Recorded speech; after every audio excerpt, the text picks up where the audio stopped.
জনগণের হ্যাঁ ভোটের রায়কে যারা অস্বীকার করে বেঈমানি করতে চায় তাদের স্থান এই বাংলার মসনদে হবে না ইনশাআল্লাহ।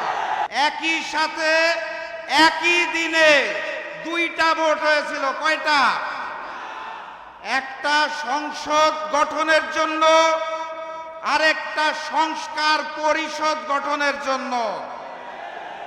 একই দিনের একটা ভোটের শপথ তারা নিয়ে বলেছে হালাল, আরেকটা শপথ না নিয়ে ম্যানেজ ভোটে জয়ী হয়ে বলতে চায় হারাম। একই দিনে এক ভোট যদি হালাল হয় তাহলে আরেকটা হারাম হতে পারে না।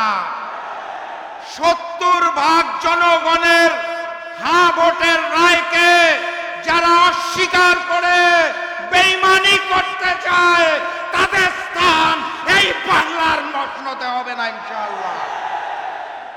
যাই বলা হয় তারা একটা শব্দ শুনিয়ে দেয়, কি সেটা? সংবিধান।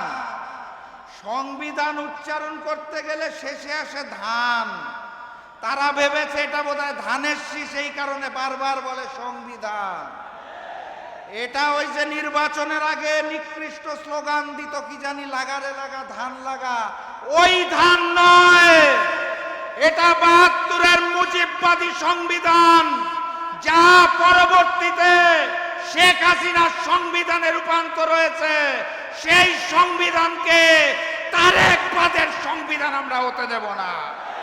অতএব কথাবার্তা পরিষ্কার, গণভোটের রায়কে সম্মান জানিয়ে বাস্তবায়ন করুন, না হলে যেই আন্দোলন করে তোলা হবে মসনদ থাকবে না ইনশাআল্লাহ।